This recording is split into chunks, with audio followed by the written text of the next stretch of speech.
충족성에 대해서 말씀드리겠습니다. 조금 전에 우리가 간증을 들었듯이 그리스도인은 죄에 대해서 자유로움을 받았습니다. 또한 성경에 보면 이런 말이 있죠. 그리스도는 율법의 마침이 되었다. 그 표현은 율법의 요구에 대한 마침이 되었다. 이렇게 표현해도 되는데 율법의 요구는 신자의 거룩한 삶입니다. 죄를 짓지 않는 삶이죠. 그래서 신자는 죄를 짓지 않고 거룩한 삶을 살기 위해서 예수 그리스도께서 십자가에 못 박혔다는 것인데 그 부분이 21세기에 살고 있는 우리들에게는 어떻게 적용될 것인가? 오늘은 로마서 8장을 통해서 그 말씀을 함께 교제하기를 원합니다.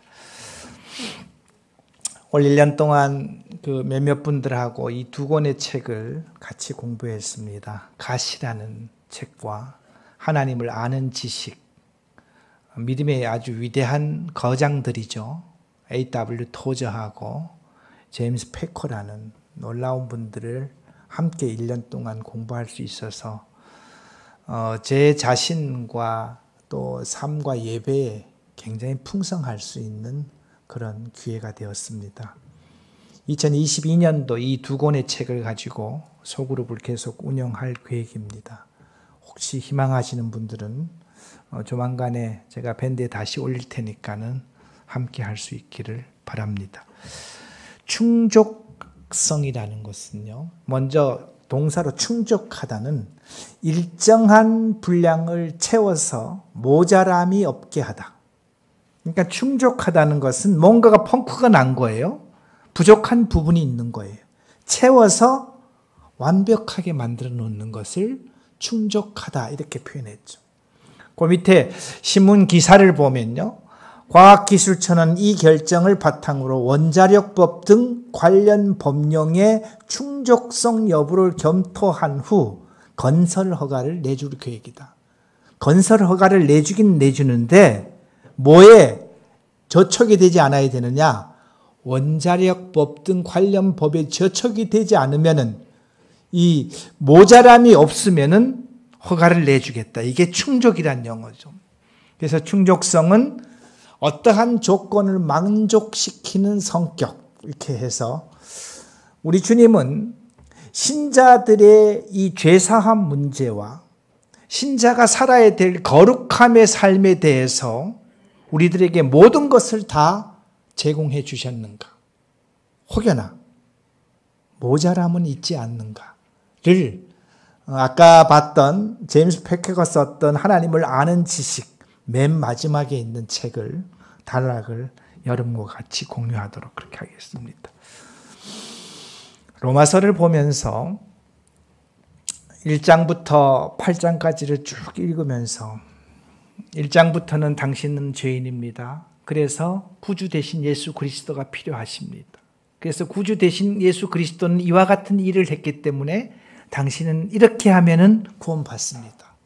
라고 5장까지 쫙 그것을 정리를 잘 해나가죠.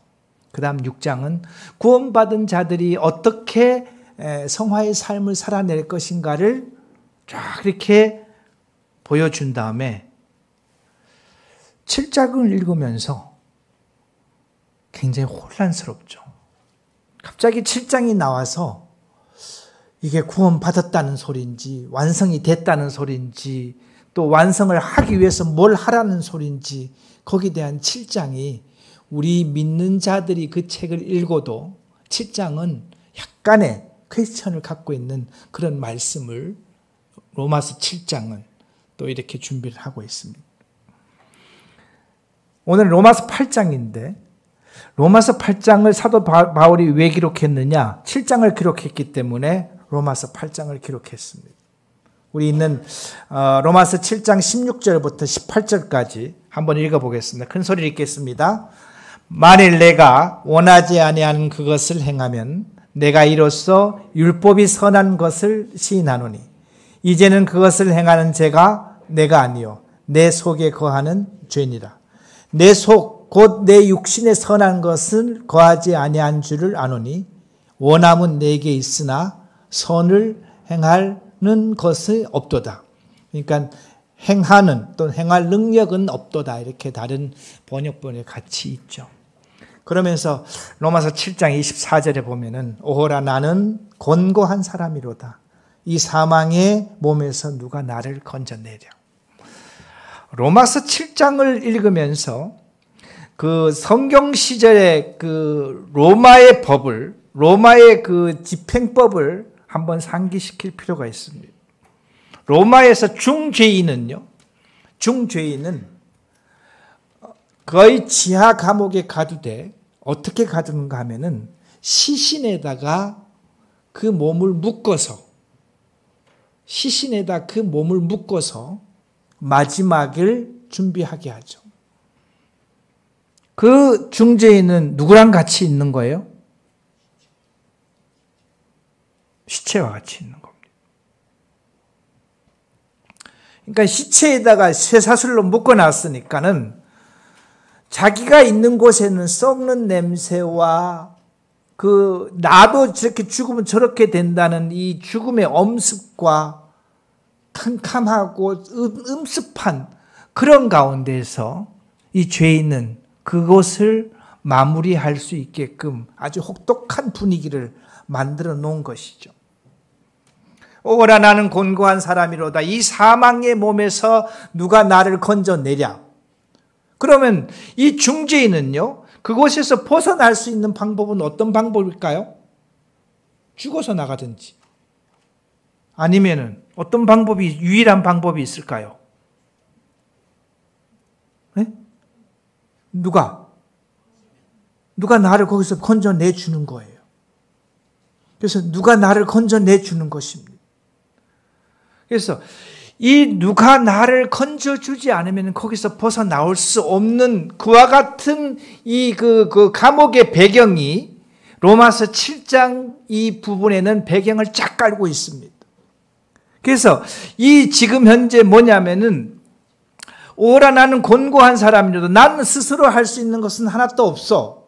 스스로 할 수 있는 것은 하나도 없는데 아까 그 중죄인이 그 감옥에서 나올 수 있는 방법은 뭔가요? 스스로 할 수 있는 것은 아무도 없어요. 누군가 꺼내줘야 돼. 그러면서 로마서 7장에서는 우리 주 예수 그리스도로 말미암아 벗어나는 그와 같은 것을 제공하는 것이 로마서 7장인데요. 로마서 7장 9절부터 25절까지 여러분 한번 집에 가서 보시기 바랍니다. 로마서 7장 9절부터 25절까지에는 독특한 단어인 나라는 단어가 9장부터 25절까지 16절 사이에 약 40번 나옵니다. 나를 나에 의해서 나는 이렇게 해서 그 16절밖에 안 되는 짧은 구절에 나라는 존재를 사도 바울은요 40번 기록합니다. 그러니까는 로마서 7장은 나에서 시작해서 나로 끝나는 거예요. 나는 뭐하고 나는 뭐하고 나는 뭐하고 나는 뭐하고. 이 나는 뭐냐면요, 사도 바울 자신을 얘기할 수도 있지만 전체적인 맥락을 보면 사도 바울을 이야기하는 것이 아니고 율법을 지켜 의를 이루려는 신자를 대표하는 나입니다. 뭐라고요? 율법을 지켜서 의를 이루려고 하는 신자의 모습을 기록한 것이 나라는 표현이다. 그러니까는 내가 노력하면 할수록 아까 그 시신에 묶여 있는 그 중죄인이 살려고 발버둥을 치면 칠수록 감옥 안에서는 어떤 현상이 나타날까요? 본인이 막 움직이면 뭐가 따라 움직일까요? 시체가 따라 움직이면 그 안에는 뭐가 형성이 될까요? 썩는 냄새가 팍팍 풍기는 거예요. 자기가 어떻게 살아나려고 움직이면 움직일수록 자기가 더 뭘 하면 할수록 그 안에는 이 가라앉았던 이 썩는 냄새가 계속 솟아올 수밖에 없는 그와 같은 현상이 있다는 것이죠. 로마서 7장은요. 그래서 내가 뭔가를 노력해서 죄를 짓지 않으려고 하고 율법의 요구는요, 거룩함이거든요. 죄를 짓지 않는 것이거든요. 내가 뭔가를 노력해서 죄를 짓지 않으려고 노력하면 할수록 우리는 점점 내 속에 있는 죄의 본성에 대해서 자극을 하고 응답을 하고 그렇게 하면서 신자들의 거룩에 이르는 길은 점점 멀어질 수밖에 없다는 것을 이야기를 하는 것이 로마서 7장에 있는 부분입니다. 빨간 글씨 볼까요?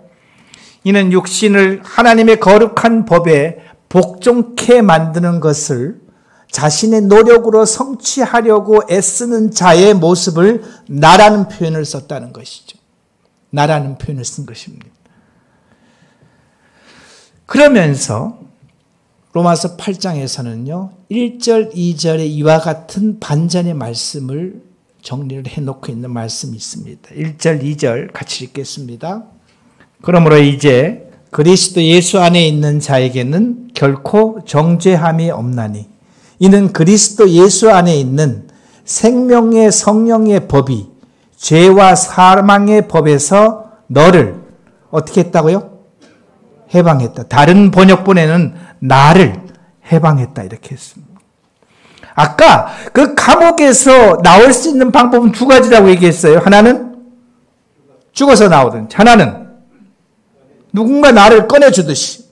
그런데 8장에서는요, 꺼내주기는 꺼내줬는데 뭐가 꺼내줬는가 하면요, 생명의 성령의 법이 나를 그 칠흑 같은 내가 뭔가를 노력해서 거룩해지려고 노력했던 거기서 그 암담했던 곳에서 나를 건져냈다고 로마서 8장 1절 2절에서는 이야기를 하고 있는 것을 볼 수가 있습니다. 얘도 무게가 있잖아요. 그죠? 얘도 무게가 있으니까는 이걸 놓으면은 어떻게 되죠? 이렇게 놓으면은 이 떨어지는 것을 우리 그 물리 시간에 뭐라고 배웠나요? 예? 만류 이게 무슨 법칙인가요? 만류 인력만 자꾸 나오네. 중력의 법칙이죠. 그죠? 중력이 있기 때문에 중력보다 무거운 것은 떨어지는 거예요. 그런데 이 중력의 법칙에 의해서 마스크는 떨어지는데 똑같은 무게의 새를 손에 잡고 있다가 이 새를 딱 놓으면 어떻게 되는 거죠? 새는 떨어지나요? 날아가나요? 그러니까는 새하고 마스크하고는 무슨 차이 때문에 얘는 떨어지고 얘는 날아갈까요? 이 마스크는 생명이 없기 때문에 무게가 있으니까 그냥 떨어지는 것이죠. 이것이 뭐냐면은 죄와 사망의 법에 저촉받고 있는 로마서 7장에서 이야기하고 있는 나라는 존재를 대변하는 것. 내 스스로는 어찌할 수 없으니까는 어디에 떨어지고 있는 거예요?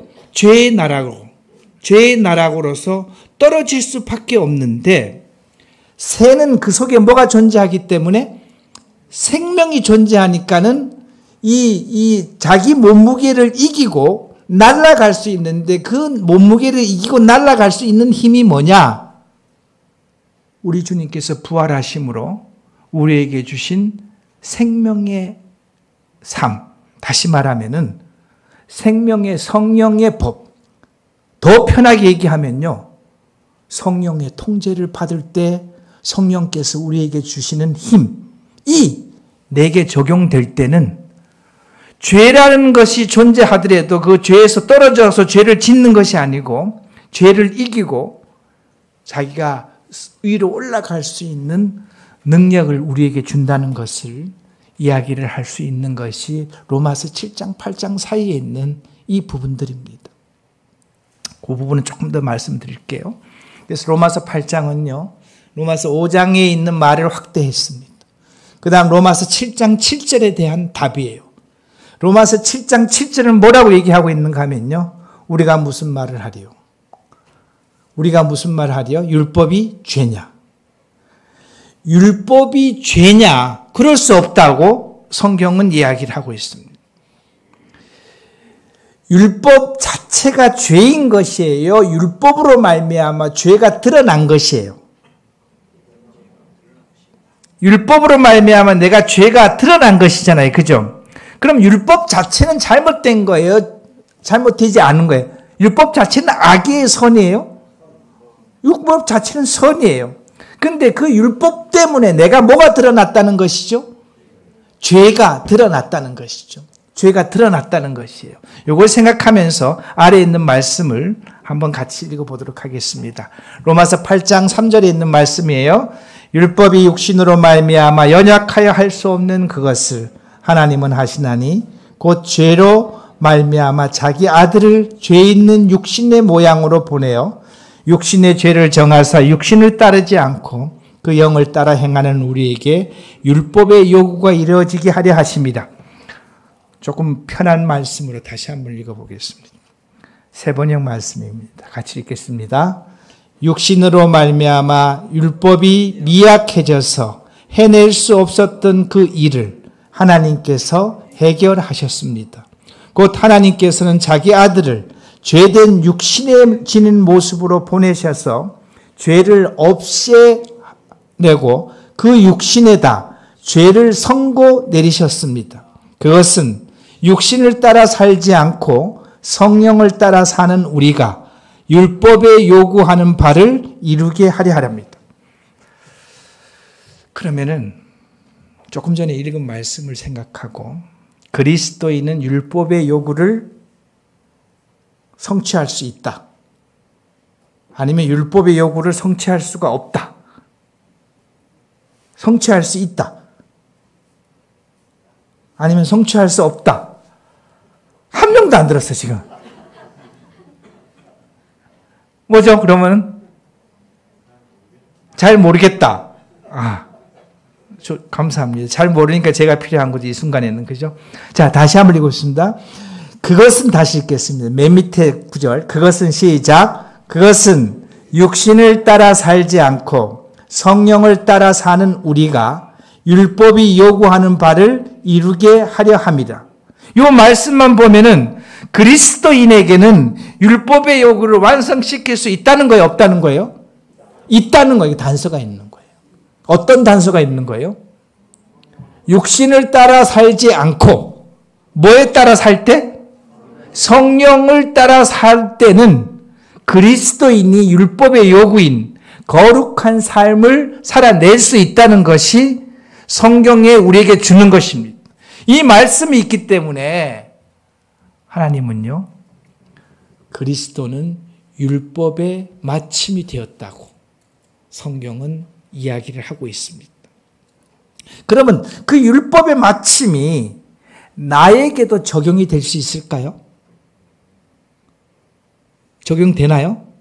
그럼 나에게 적용되는 것이 24시간 내 365일 내내 나에게 율법이 마침이라는 그 거룩한 삶이 나에게 적용이 될까요?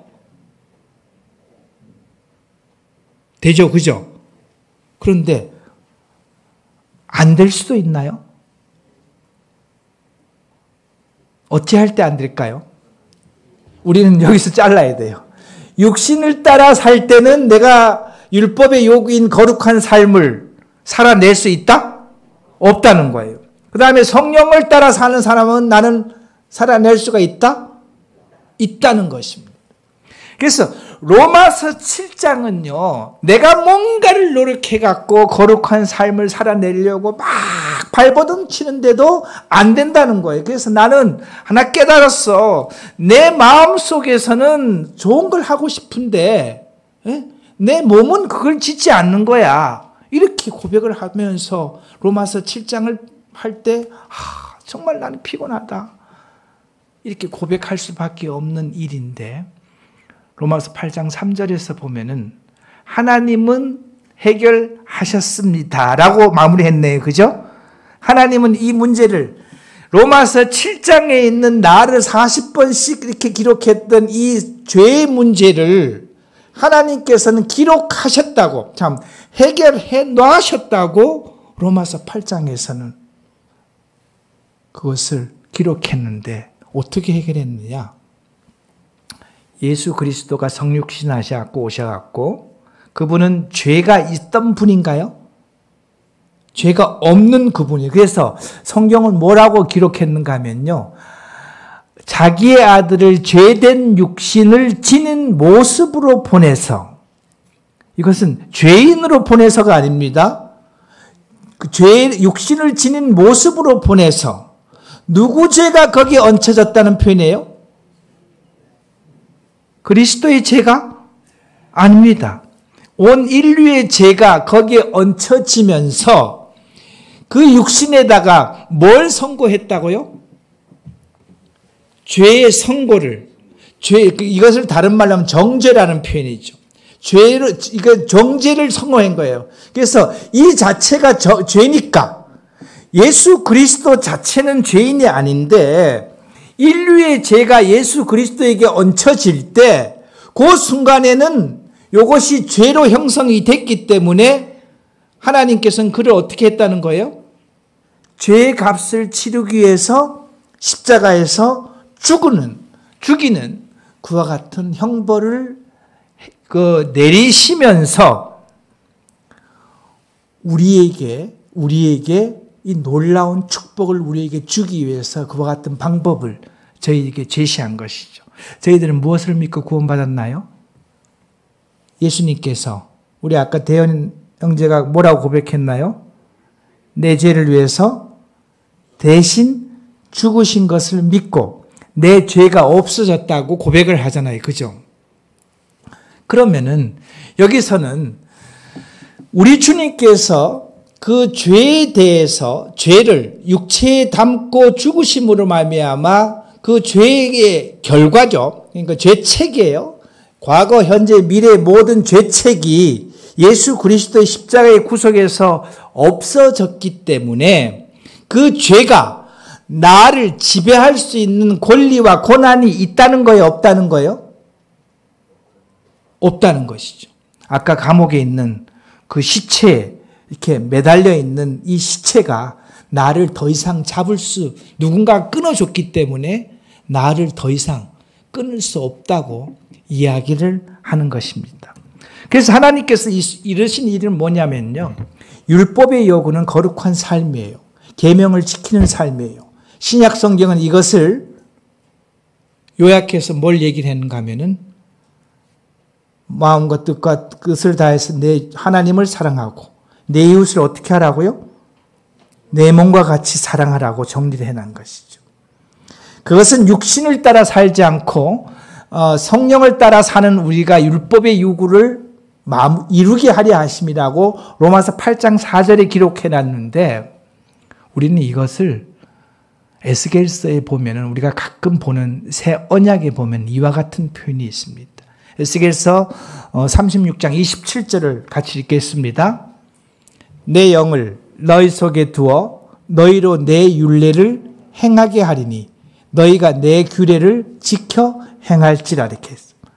우리가 하나님의 율례를 지켜 행할 수가 있다고요? 금방 읽었던 말은 지켜 행할 수가 있다고 그랬나요?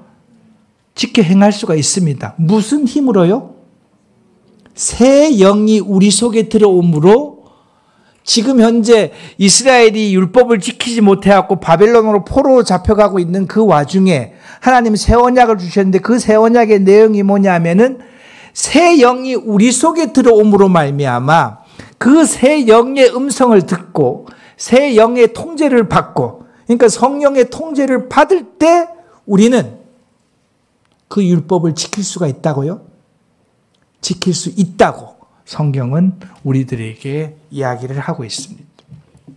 그럼 이 부분에 대해서 아까 충족성이라는 것은 부족한 부분을 채워서 완전하게 한다는 것이 충족성이라고 그러는데 사도 바울은 로마서 8장을 통해서 하나님께서 이루어 놓으신 이 구속과 그리스도인이 이 율법의 요구인 거룩한 삶을 사는 데는 충분해.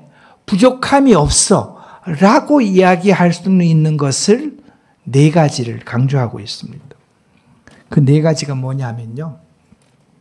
1번, 정죄함이 없어서 죄의 결과에서 해방되었다는 겁니다. 로마서 8장 1절에 보면은 그러면 누구든지 그리스도 예수 안에 있는 자는 결코 정죄함이 없다 그랬잖아요. 그죠? 정죄함이 없다 그랬잖아요. 이 말 쉽게 풀이하면은 저랑 같이 공부했던 분들은 이걸 쉽게 풀이할 때 어떻게 풀이했는지 아세요? 그리스도 예수 안에 있는 사람은 죄를 져도 감방에 가지 아니하나니. 죄를 지면 어떻게 해야 돼요? 감방 가는 게 맞나요? 죄를 지면 감방 가는 게 맞죠?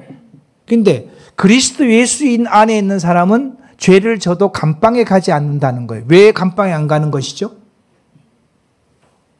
죄를 졌으면은 감옥 가는 게 맞잖아요.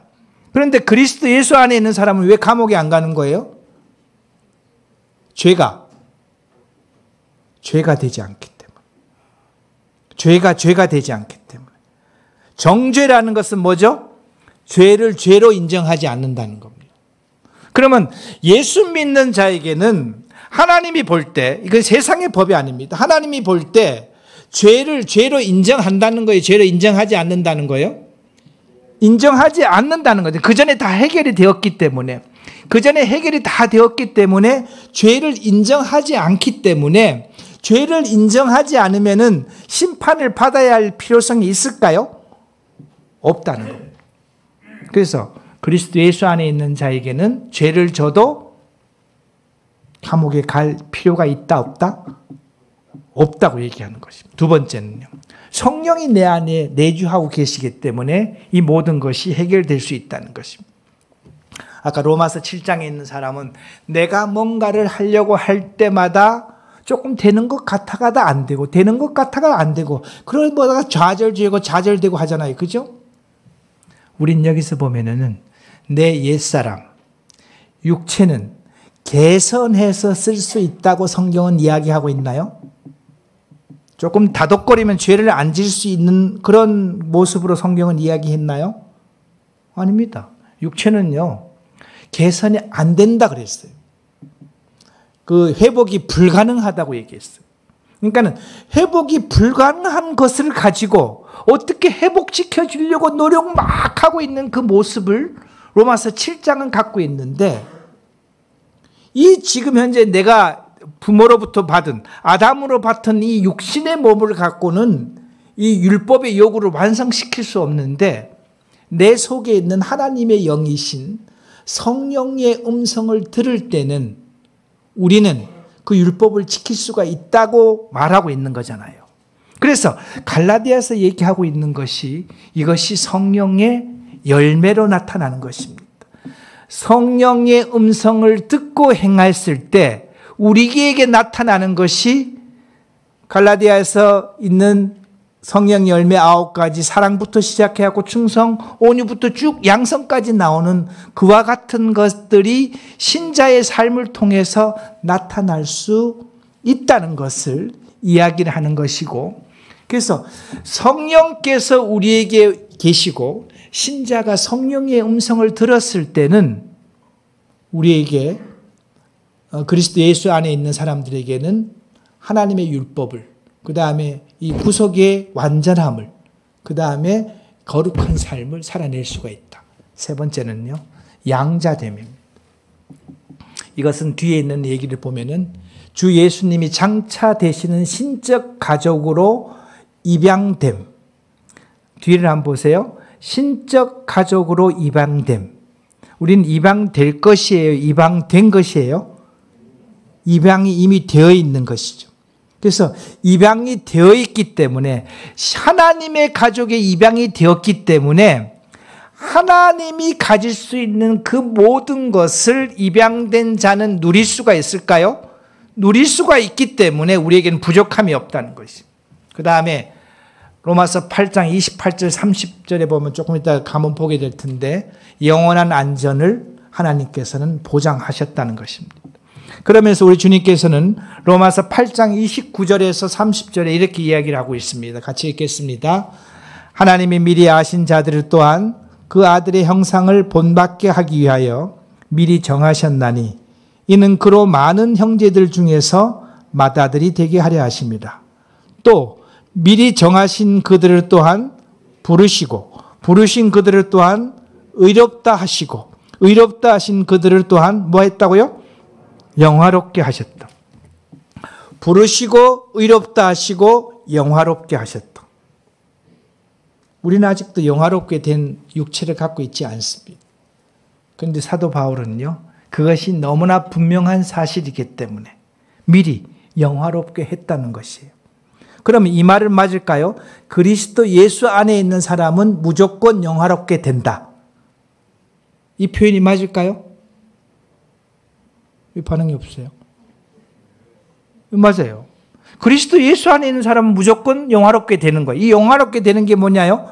우리가 나중에 주님 오시는 그날에 하나님 나라에 들어가서 살 수 있는 그 몸으로 놀랍게 변화되는 그 사실을 영화다고 얘기하고 있잖아요.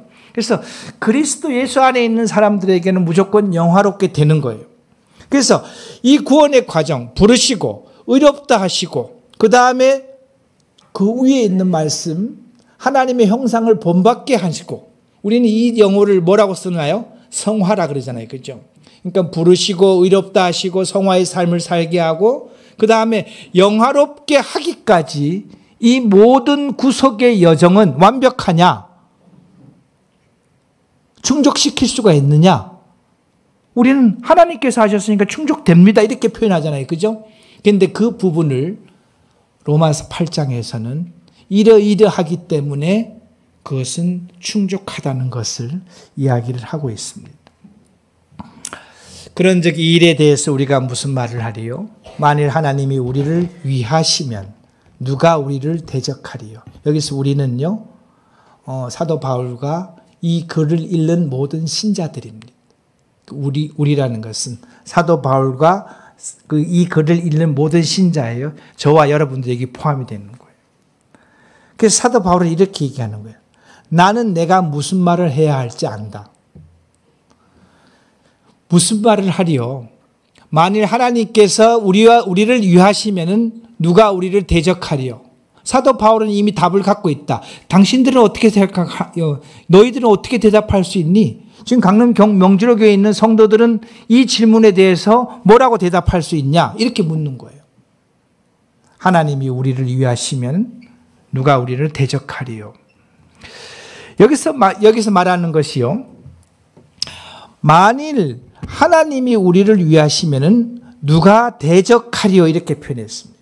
그 다음에 자기 아들을 아끼지 아니하시고 우리 모든 사람을 위하여 내주신 이가 어찌 그 아들과 함께 모든 것을 우리에게 주시지 아니하겠느냐. 누가 능히 하나님이 택하신 자를 고발하리요. 의롭다 하신 이는 하나님이시니 누가 정죄하리요. 그는 하나님 우편에 계신 자요 우리를 위하여 간구하시는 자시니라. 누가 우리를 그리스도의 사랑에서 끊으리요. 여기서 보면 파란 글씨만 한번 큰 소리 읽어보겠습니다. 제일 처음에 뭐라 했나요? 우리를 대적하리요. 두 번째는요, 우리에게 주시지 아니하겠느냐. 세 번째는요, 하나님께서 택하신 자를 누가 고발하리요. 네 번째는요, 우리를 그리스도의 사랑에서 끊으리요. 이렇게 했습니다. 이 배경이요, 엄청난 배경을 사도 바울은 얘기합니다. 하나님 안에서의 이 충족성을 위해서 사도 바울은 전쟁터의 모습을 우리에게 등장을 합니다. 하나님이 우리를 위하시는데 누가 우리를 대적해서 싸울 것이냐. 그 결과는 우리는 말할 수 있잖아요. 그죠? 두 번째는요, 이 지원하는 부분입니다. 뭔가를 지원해갖고 부족한 부분을 채워주는 부분. 자기 아들을 이미 그 십자가에서 못 박게 해서 죽게 하신 그분이 신자가 필요한 부분이 혹시 있다면은 무엇이든지 채우지 못하겠느냐, 이 부분입니다. 세 번째는 법정으로 다시 끌고 갑니다. 법정에 가갖고 감히 누가 고발하겠냐. 고발이라는 것은 잘된 때 고발하는 거예요? 잘못됐을 때 고발하는 거예요? 잘못됐을 때 고발하려. 그 다음에 가정집으로 다시 사도 바울은 데리고 오죠. 가정집에서 부모 자식 간의 관계에서 무엇을 끊을 수 있겠느냐. 그 사랑을 무엇을 끊을 수 있겠느냐. 이렇게 얘기를 합니다. 그래서 사도 바울은요, 두 번째 줄만 보면은 우리 주님은 주권적 보호자다. 그러니까 당신 마음대로 할 수 있는, 당신 마음대로 책임질 수 있는 보호자다. 두 번째는요, 당신 마음대로 무엇이든지 퍼줄 수 있는 시혜자다. 그 다음에 당신 마음대로 옹호할 수 있는, 맞다고 인정해 줄 수 있는 옹호자다. 그 다음 누가 우리를 끊으려 했을 때는 주권적 파수꾼이라는 것은 뭐냐면은 바깥으로부터 적이 침범했을 때 모든 것을 커버해 줄 수 있는 그와 같은 역할. 우리 주님은요, 보호자가 되시고 시혜자가 되시고 옹호자가 되시고 파수꾼이 된다는 그런 부분들을 이야기를 하고 있는데, 우리들을 위하시면이라는 표현은요, 하나님의 언약에 대해서 헌신, 즉 자신의 약속과 목적에 대한 신실하심과 신자의 환경이 어떠하든지 간에 신자가 온전히 즐기도록 보증하시는 언약적인 언어이다. 위하시면이라는 것은, 이것은 쉽게 말하면은 하나님이 내 편이 되시면, 이걸 이렇게 하면 더 쉬워지나요? 하나님이 내 편이 되시면은 싸움터에서 이길 수가 있을까요? 이길 수가 있어요. 하나님이 내 편이 되신 모든 걸 다 주실 수 있을까요? 주실 수 있어요. 하나님이 내 편이 되셔갖고 의롭다고 선언했으면은 그 의롭다고 선언한 것이 바뀔 수가 있을까요? 없습니다. 하나님이 지금도 사랑하고 있어, 이렇게 얘기하고 있는데 그 사랑을 끊을 수가 없다는 것입니다. 그래서 누가 감히 대적하려, 아까 전쟁터에서 이 모습을 얘기했는데 빨간 글씨만 있겠습니다. 어떠한 반대에도 궁극적으로 우리를 꺾을 수 없다는 주권적 보호자임을, 언약과 헌신을 단호하게 제시한 것이다. 그러니까는 우리 주님께서 이 선언하신 것, 아까 우리 주님께서 뭐라고 선언하시니까는 부르시고 의롭다 하시고 영화롭게 하셨다고 하나님께 선언하신 이 선언에는 변함이 있을 수가 없고, 여기서 누군가가 대적해서 아니라고 얘기할 수 없다고 성경은 분명히 이야기를 하고 있다는 것입니다. 두 번째는요, 모든 것을 주신다. 어찌 그 아들과 함께 모든 것을 우리에게 주시지 아니하느냐. 이것은 시혜자입니다. 모든 것을 베푼다는 거예요. 하나님은 가장 큰 것을 주셨나요? 하나님 우리에게 가장 큰 것을 주신 것이 무엇인가요? 그 아들 예수 그리스도를 우리에게 줬습니다. 그러면 가장 큰 것을 주신 분은 그보다 작은 것은 하시라도 주실까요? 하시라도 주시는. 그러니까 가장 큰 그것을 허락하신 분이 믿는 자에게 그보다 작은 거에 대해서는 거침없이 줄 수 있는 부분이다. 세 번째는요, 누가 능히, 누가 감히, 이런 표현이에요. 누가 감히 하나님께서 택하신 자들을 고발하려. 정치권에서는 내 사람에 대한 이 끌어안기가 가장 강한 것이 정치권이죠. 근데 누가 선택했다고요? 하나님이 선택했다면, 하나님이 택하시고 하나님이 의롭다 하시고 하나님이 영화롭게 했다면은 그것을 잘못됐다고 고발할 수 있는 사람이 있을까요? 근데 그 마지막 법정을 책임지는 사람이 누구예요? 하나님이십니다. 마지막 법정에서 책임져야 될 그 하나님이 의롭다고 영화롭다고 선언했는데 거기에 대해서 잘못됐다고 중간에 끼어서 고발할 수 있는 사람이 없다는 것을 이야기를 하고 있습니다. 밑에 사도는 그 신자에게 고발할 수 없는 이유를 세 가지를 얘기했는데, 제일 처음에는 택하심과 구원에 담긴 은혜. 이것은 인간이 어떻게 해서 된 것이 아니고 하나님의 은혜에 의해서 무조건적인 사랑으로 됐기 때문에 누가 고발할 수가 없다. 두 번째는 주님께서 십자가에 죽으신 뿐만 아니고 지금도 중보적인 기도를 계속하고 있기 때문에 그리스도인들은 고발당할 필요가 없다. 세 번째는요. 심판자가 누구시다고요? 심판자가 하나님이시기 때문에 고발당할 이유가 없다. 여러분 더우신가요? 저는 되게 더워요 지금.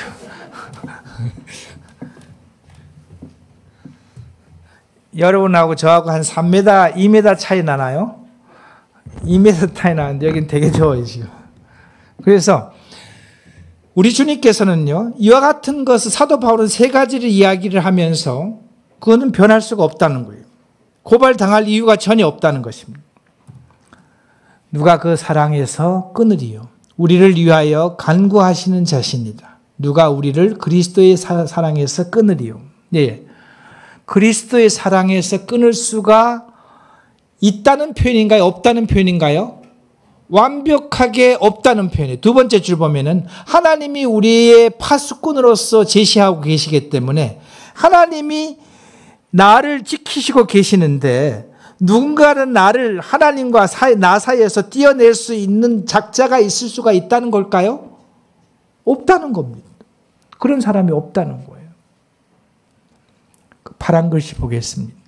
절대적으로 확신하나니 사망이나 생명이나 영들의 영역에서 초인간적인 권세의 영역에서 현재의 세상과 미래의 세상에서 우주의 세력에서 높음과 깊음, 이것은 점성술사들이 쓰는 거예요. 에서 모든 피조물 중에서 지금 현재 하나님의 사랑에서 끊을 수 있는 가능성을 갖고 있는 모든 것을 사도 바울은 다 열거를 합니다. 이런 것들이라 할지라도 하나님의 사랑에서 그리스도인들을 떼어낼 사람이 없다는 것입니다. 그 어떤 것도 우리를 그리스도 예수 우리 주 안에 있는 하나님의 사랑에서 끊을 수가 없다고 얘기합니다. 마무리를 지어보겠습니다. 그리스도 예수 안에서. 아까 로마서 7장에서는요, 가장 많이 등장한 단어가 무슨 단어라고 그랬죠? 나예요. 내가 등장할 때는 성공할 수 있었나요? 성공할 수 없었어요. 오라라는 공고한 사람이 됐습니다. 그런데 로마서 8장과 로마서 6장에서는 또 많이 등장하는 단어가 있는데 그게 뭐냐면요, 그리스도 예수 안이라는 거예요. 그리스도 예수 안은 신분적인 부분과 상태적인 부분을 같이 존재하고 있는데요.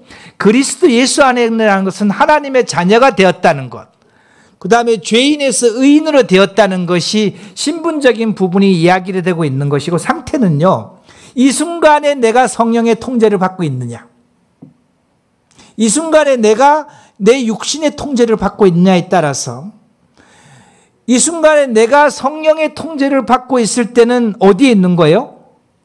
그리스도 예수 안에 있는 거예요. 이 순간에 내가 성령의 통제를 받지 않고 육신의 지배를 받으면은 그리스도 예수 안에 있지 않는 겁니다. 그래서 로마서 8장 1절과 마지막을 한번 연결해 보면은 이제 그리스도 예수 안에 있는 자에게는 결코 정죄함이 없다 그랬습니다. 조금 전에 읽었던 말대로 맨 끝에 보면은 어떤 피조물이라도 우리를 우리 주 그리스도 예수 안에 있는 하나님의 사랑에서 끊을 수가 없다고 사도 바울은 이야기를 하고 있습니다. 정리를 해보면요, 로마서 7장에서는 내가 뭔가를 노력해서 이루려고 했던 신자의 모습을 그려놨습니다.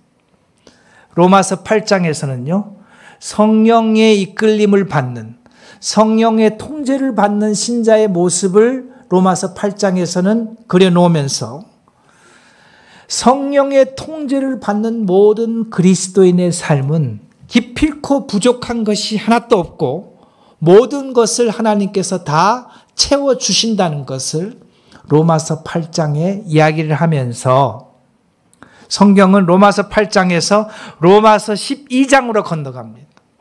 그러므로 그리스도 예수 안에 있는 자는 이렇게 하면서 다시 로마서 12장으로 연결하면서 각자들의 삶에 대해서 이야기를 하고 있는 것을 볼 수가 있습니다.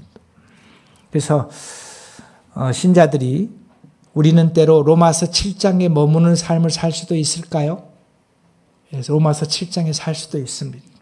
또 로마서 6장에서 살 수 있는 삶을 살 수도 있을까요? 네, 있습니다. 로마서 8장에서 이제 정리 다 됐어. 나 이제 의심할 것도 없고 고민할 것도 없고 하나님께서 나에게 모든 것을 다 했기 때문에 나는 이제 모든 것이 해방 다 됐다고 이야기하는 그런 삶을 살 수도 있습니다. 그래서 우리는 이 순간에 내가 그리스도 예수 안에 있다는 신분을 확인하시고 그 다음에 순간순간에 성령님의 이 지배를 받는 성령의 통제를 받는 성령의 충만한 삶을 살아내는 그와 같은 그리스도인이 되었을 때 하나님은 내 인생에 충만할까요? 하나님은 내 인생에 충족시킬 수 있을까요? 예. 이제 하나님의 구속의 완전하심과 그 보호하심의 완벽함에 대해서는 이제 나는 충족하십니까? 로마서 8장은 나에게 충족하다고 이야기하고 있나요? 믿음으로 받아들입시다. 하나님 저 부족해요. 더 뭔가 보여줄 게 없어 이렇게 표현할 것이 없을 만큼 하나님께서는 우리에게 모든 것을 보여주셨습니다. 우리의 삶 속에서 하나님의 충분함을 느낄 수 있는 그 다음에 성령의 통제를 받으면서 성령 충만한 삶을 살면서 율법의 요구인 거룩한 삶을 살아내는 우리 성도들이 되시기를 바랍니다. 기도하겠습니다.